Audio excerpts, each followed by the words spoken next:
So I want to thank everyone for coming here today at the first official press conference regarding the Palermo workers' strike. The Palermo workers have been on strike now for going on 10 days. They went on strike for union recognition and in protest of retaliatory action in their organizing efforts to form a union.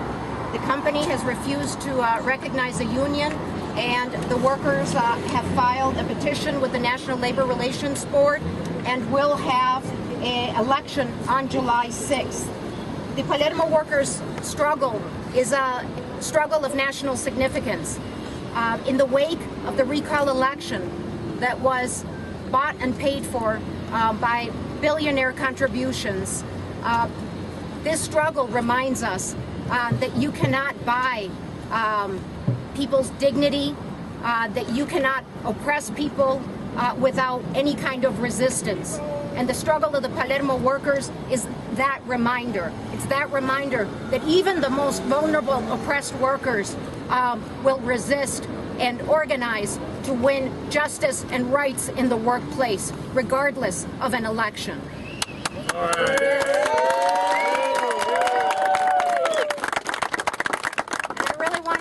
Everyone, the outpouring of support for these workers that has come from all sectors, small business, individuals, labor unions, it's really religious community, elected officials. It's been an impressive and inspiring in a short period of time, the kind of support that has risen to stand in solidarity with these heroic workers. And today to speak with you, I want to introduce Laura Torres, who is one of the elected leaders of the organizing committee of the Palermo Workers Union. Can you say and spell your name, please? Christine Neumann-Ortiz, CHRISTINEUMANN-ORTIZ, Director of Voces de la Frontera.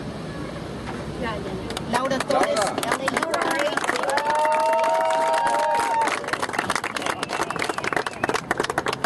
Hola, mi nombre es Laura Torres, tengo 10 años y medio trabajando por Palermo. My name is Laura Torres. I have 10.5 years of working at Palermo.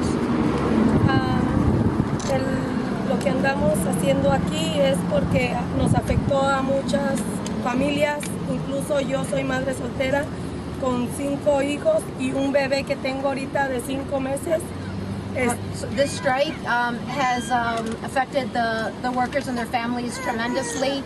I myself am a single mother. I have 6 children. This is my youngest baby of 5 months. Por eso estamos luchando aquí muchas familias porque nos quedamos sin trabajo para darles lo que ocupan los niños y aquí vamos a seguir hasta que nos den una respuesta. And many families are struggling right now, but we're going to keep on with the strike until the company grants what we're asking for. ¿Qué están pidiendo? And what are you asking?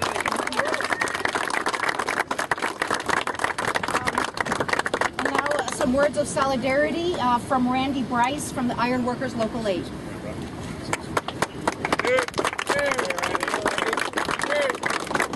I'd like to thank everyone for being here, showing your support with the workers here on strike at Palermo's. My name is Randy Bryce. I'm the political coordinator for Iron Workers Local 8. We built this facility. This facility was built using union workers, the best trained workforce in America. We have a long-standing commitment to stand with all workers who ask for reasonable working conditions and to have a voice in their workplace. It makes no sense to have us build this facility, then turn your backs on those that want to organize and make your product that you sell and how you make your living. That's right. That's right. Palermo's recently made a statement that they have treated their workers like family for over 45 years. When I think of family, I think of people united by a common bond who stick together through anything to achieve a goal. Instead of listening to family, Palermo's has changed the locks on the front doors. They've made their workers show up for work sick, even with a doctor's excuse. I don't know about you, but I don't want people that are making food that are sick, sneezing on food items that I'm going to feed to my other family members at home. very dysfunctional type of family that Palermo's is raising, if you ask me. As union members, we refer to each other as brothers and sisters. We do stand together to support all who make America what it is. A union is a voice. Local 8 is proud to help make this voice heard. We stand with the workers of Palermo's. I personally will refrain from purchasing any Palermo's products until they do start treating their family with respect. Yeah. Me too. On the other hand, I stand with open arms to the management of Palermo's and would love nothing more than to throw a pizza party for our one big family when we have a reunion. I just ask that Palermo's do the right thing. And I have one comment with regards to a threat to call immigration and naturalization upon the workers. We don't have a problem with illegal workers. We have a problem with illegal employers.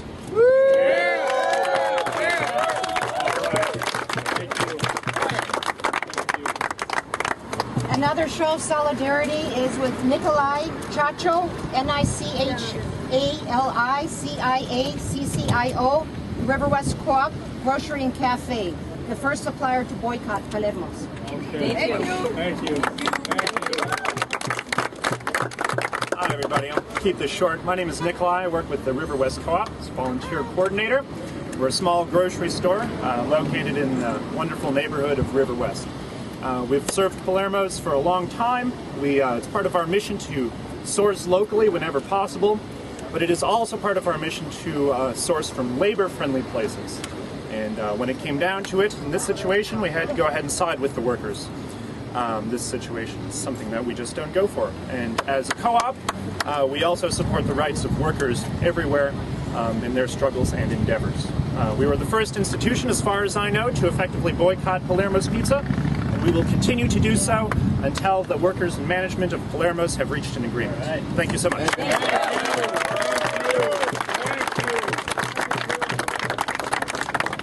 The religious community has also been a supporter of the Palermo workers' struggle. It's my honor to introduce Reverend Willie Briscoe and Minister Lewis from MICA, Milwaukee Inner City Congregations Ally for Palermo. Thank you. I'm the Reverend Willie Briscoe. I'm a New Covenant Baptist Church Associate Minister, and I am the President of MICA. We stand here today with working families. We stand here today with a working community. We stand against the removal of workers' rights. We stand against removal of living wages, and we stand against companies who think that workers do not have the right to have a union. We know that the vote last week went contrary to a lot of people's wishes, but that does not weaken our resolve. We know that this country was built on unions, that our communities were built by unions, that our middle class was enhanced by unions, and we realize that workers' rights will never be protected until we do have strong and meaningful unions. I stand here representing a community that needs to come together. This is Milwaukee's north side, south side, west side, east side, saying that what you do to the least of us, you do it to all of us.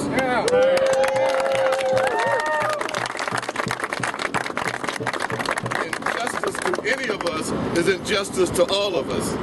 So I stand here with Micah today saying that we will be with the Palermo workers from this day forward until their rights are won, and we know that the rights are going to be won because we will not lose our resolve.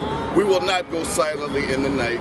We will not go home and allow this to happen. We will not lay down and be steamrolled because we've only been strengthened by what we've seen. We've only been committed by what we've seen done. And we've only begun to be a united people because that's how we're going to take our community back. That's how we're going to take our state back, by being united people across that viaduct, across all barriers, across religious denominations, across age groups, and across ethnicities. We have to band together and make sure that America stands for what America has said it stands for.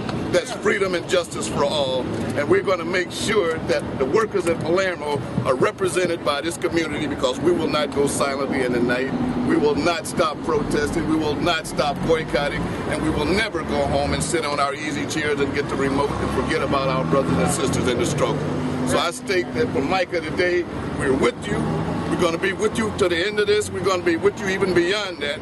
We're going to be with you when we form this beloved community where everyone in this community looks out for everyone else in this community, and we'll be that community that God and Martin Luther King said we would be one day, joined together, fighting for the rights and social justice of everybody. God be with you.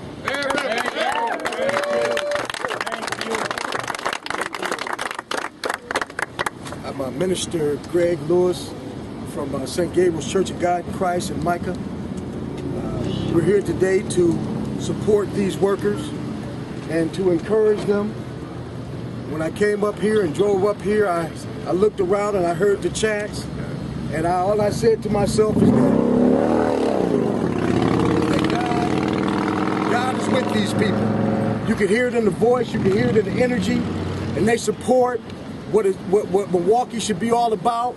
People who can't fight and stand up for themselves, somebody is standing up for them.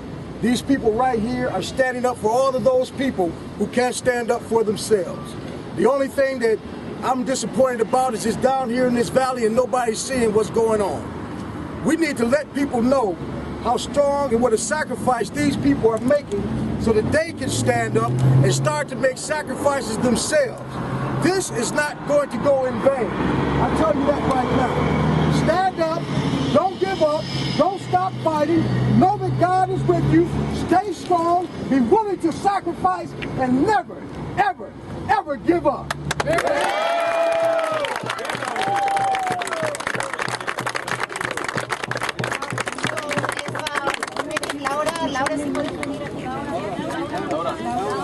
But we're welcome to take any questions that you might have of Laura or any of the representatives that just spoke. Christine, how many workers are on strike?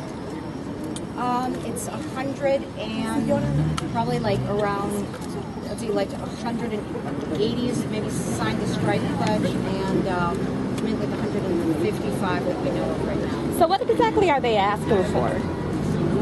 So quieren saber qué es lo que ustedes están pidiendo. Que necesitamos el trabajo para atrás, para poder mantener a nuestros hijos, porque aquí ya vemos esposos, esposas juntos que los despidieron, hermanos, hermanas, y casi toda una familia. Aquí andamos luchando. So we're asking for the company to reinstate the workers that have been on strike. We have, right now there's many families that have been fired. My family, myself, it's not just been myself that's been affected, but I've also had relatives, and many of the workers have brothers and sisters who also have been fired in retaliation for the strike for union recognition and unfair labor practices. Now, you haven't actually had a vote to unionize, correct? That's upcoming, correct? El sindicato aún no hay la elección no ha ocurrido aún, ¿verdad? No, pero vamos a seguir luchando aquí. No, so we're going to keep struggling, and July 6th, because the company did not recognize does not want to recognize the union and negotiate right away, the election has been set by the NLRB for July 6th. Okay. But what exactly do the workers want in terms of changing working conditions? ¿Qué quieren específicamente las condiciones y las de empleado aquí? ¿Qué está pidiendo? Estamos pidiendo que nos den el trabajo para atrás porque es injustamente lo que nos hicieron a nosotros. Sí, pero ¿por qué necesitan sindicatos?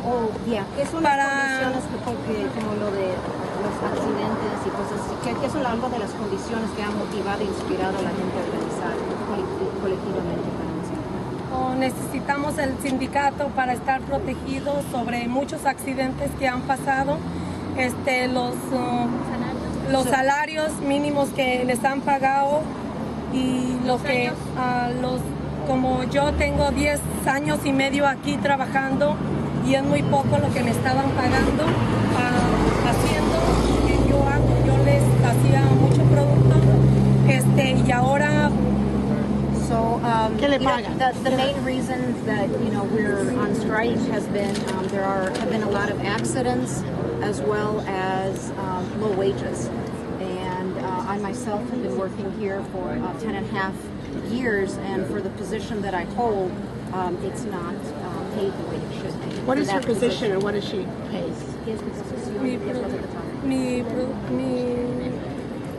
Mi trabajo era lead person en producción. So I was a lead person in production.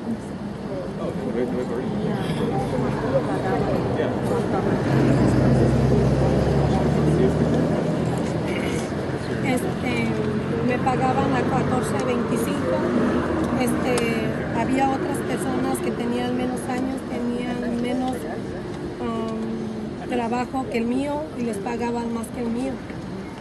So in my case, I earned 14.25. so $14.25, but there were other people who were doing my same position who would also be getting paid more.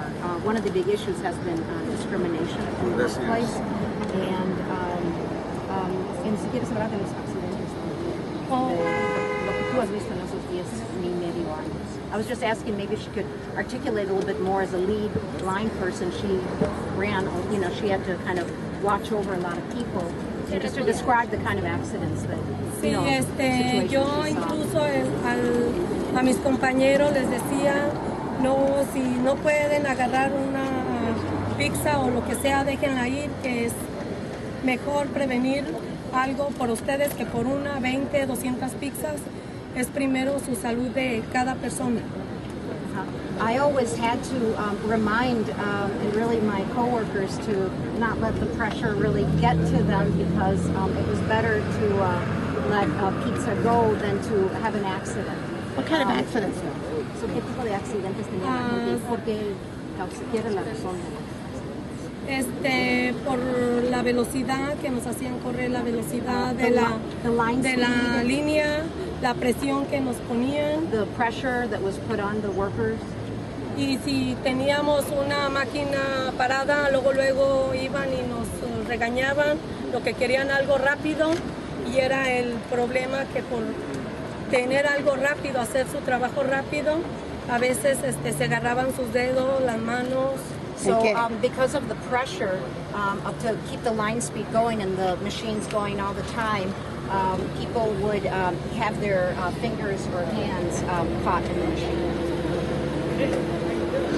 Now,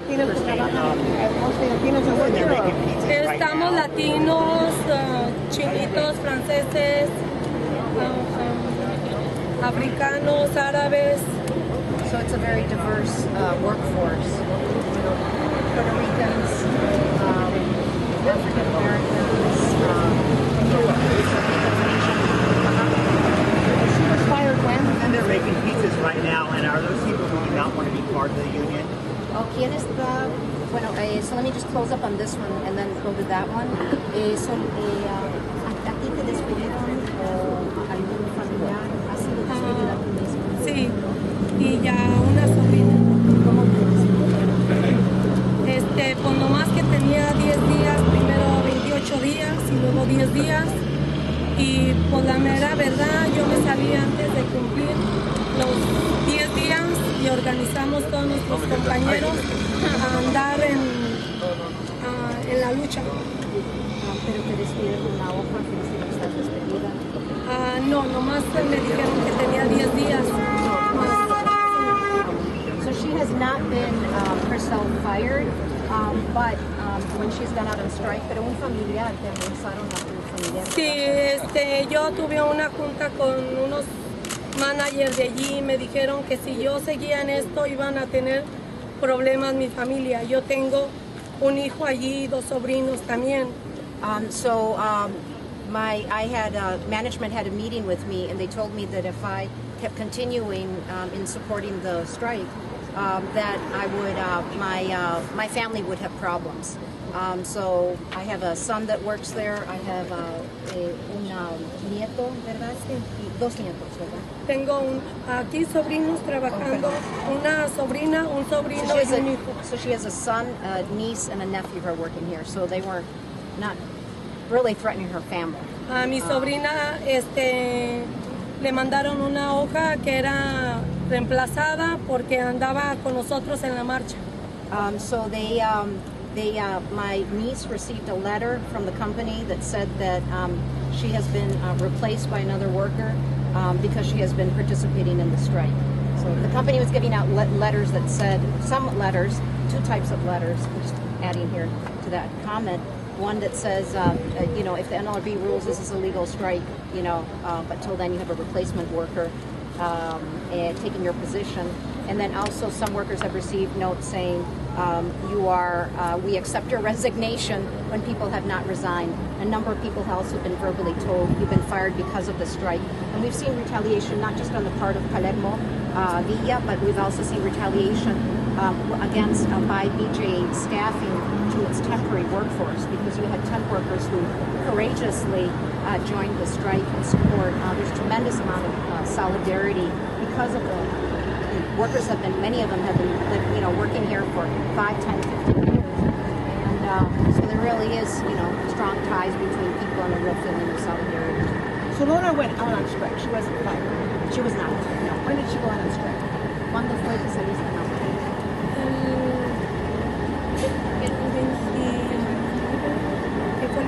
May 29th. The first strike actually occurred on May 29th. How many were out? How many are on strike?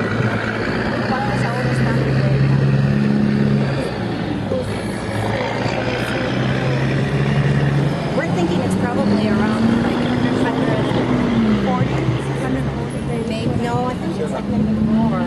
Certainly maybe over 150 are on strike, 155 or more. Because as people have also been fired too, as they retrained their workers, they got the boot, they've also joined the strike.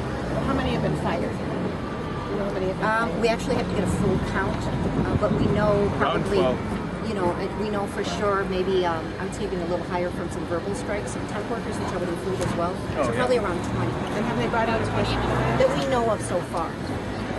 Have they brought in replacement workers?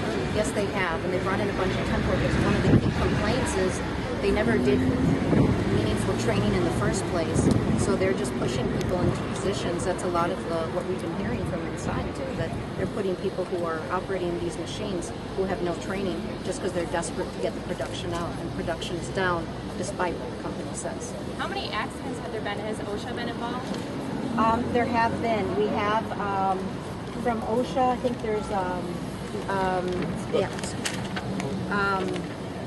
let's see. Yeah, Palermo's Pizza paid $7,000 in fines to OSHA for unsafe working conditions. In the past 4 years, they've been responsible for 3 separate incidents of worker amputation. In 2 of these incidents, OSHA fined Palermo Villa for their role in maintaining dangerous work environments. There are significant penalties and are indicative of an extremely unsafe working environment. And a big part has been the line speed and, you know, for faster production and insufficient training have been 2 of the big reasons. And that is a big reason why workers are on strike. Another health and safety issue has been, as mentioned by Randy Bryce, was the lack of paid sick days. Now, workers are offered paid time off, though, full-time workers, correctly? That's what the company says. Dicen que los trabajadores les pagan los días pagados de enfermedad. No. Tenemos derecho a enfermarnos. Y si se... No, we don't have a right to get sick. No podemos faltar. No podemos faltar ni un día. Aunque hablemos, nos marcan como una falta. Ausencia. Y a las 3 veces nos corren. So after three times that you've missed work, you're fired, and it doesn't matter what the circumstances are, even if you bring a medical excuse. Do you have vacation now? ¿Tienen vacaciones? Sí, tenemos vacaciones. So they do have vacation. Christine, what's the connection to Walker? You mentioned Walker. Is there a connection to the recall, the post-recall climate? There's no doubt that there's a connection. Absolutely. It's hard. I mean, obviously one of the big reasons that you know, people were so motivated to recall Walker in the election process was because of his attack on public employees' right to collectively bargain. And to me, this is really the post-recall story. It is an important reminder that regardless of those elections, deny the reality that working people experience and live, and the necessity to organize collectively for better conditions and dignity. A big part of what people are fighting for has been dignity. They've put up with a lot of discriminatory treatment, a lot of abuse. It's been one of the big themes for many years that workers have organized in the workplace. Christine, is this an in-house union? It's not tied to any labor, any organized, recognized labor union? This is an independent union. It's the Palermo Workers Union. However, they have been working closely, and Voces de la Frontera has been supporting the workers in their efforts to organize with the national AFL-CIO, the steel workers, and there's been a tremendous amount of local support, as you can see around you, from a number of different local labor unions that, as they become aware of it, have really responded beautifully in terms of helping the workers with donations to the strike fund, to let people know about the boycott and joining people here on the front line. What do you say discrimination? The discrimination. I mean, so some of the examples have been, I think the one that we've heard the most over the years too, that has really not yet been resolved, has been the issue where people feel that Latino workers by some supervisors have discriminated against them by holding other workers to a different standard, that for the same mistake there were different consequences depending on who you are. Cuando hay trabajo los 7 días, nomás les dan el día de descanso a quien ellos quieren. So there's also the kind of favoritism and discrimination in terms of like who they allow to give days off, and that has been a big part. The people have been in ongoing communications with the company for many years, since 2008. Voces has been supporting the workers in those negotiations collectively since 2008. And the reason that this has kind of been a logical evolution has really been that the people really need something, a contract that would actually make changes and agreements meaningful. Collectively around workplace issues. And so, to get this straight again, the strike is happening right now because the company won't recognize the union that hasn't necessarily voted to be a union yet? The company can recognize a union at any point in time. There definitely has been an anti-union campaign that's been, and they've been using various forms to retaliate against people who are supporting it. And it's become very, very apparent in many different ways in terms of the way they've manipulated the ICE audit, the way they've put out like a poster saying that we basically bashing any kind of so-called external organization. They couldn't really say this is an external organization because it's no one else but the Palermo workers. So it's kind of ridiculous argument. And when you say manipulated the ICE audit, what do you mean by that? Well, a very important decision that was made was that, so for instance, just real arbitrariness in terms of another intimidation tactic. And this is something that affects all workers, particularly Latino workers. You do experience immigration as something that affects all Latino workers and immigrant workers. And so a very important decision came out was that the company was refusing to acknowledge that there was a union organizing campaign going on. In their initial public statements, they were saying, oh, we're simply going through a required audit. And just recently, because we did document, all the organizing that was going on, and approach both the Department of Labor and the Department of Homeland Security, and at the federal level, they acknowledged that there is a labor conflict going on, and have stopped the verification process to not allow that to be another form of intimidation and harassment, and to really allow people to be able to vote freely, to make that choice themselves in an election as to whether or not they want representation without any kind of intimidation. So when did the organization start? Because the company says that the ICE audit started sometime in early 2011, I believe. Well, we know that the organizing effort started at the end of, kind of like towards the end of 2011.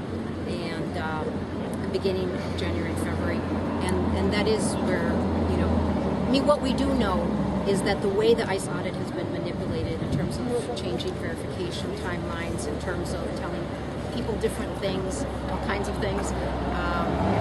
There's one, you know, perfect example, a woman who's a lawful permanent resident was supposed to become, it was her turn to become from a temp worker to a perm worker. She worked for BJ Staffing, that's the temp agency. When she came in, the manager told her, you can't work here because your papers are not good. And she said, well, I brought them today because I actually am supposed to fill out my application process. And then they told her, well, because you're supporting the strike, you can't work here. And in fact, she hadn't been supporting the strike. She just didn't go to work one day when the strike was taking place, and they assumed that she had been supporting the strike. And so she's someone, and that's just one example of someone who, you know, of an example of the kind of tactics that are being used that clearly establish that the issue is not immigration, the issue is union busting. That's it. All right. Thank you very much.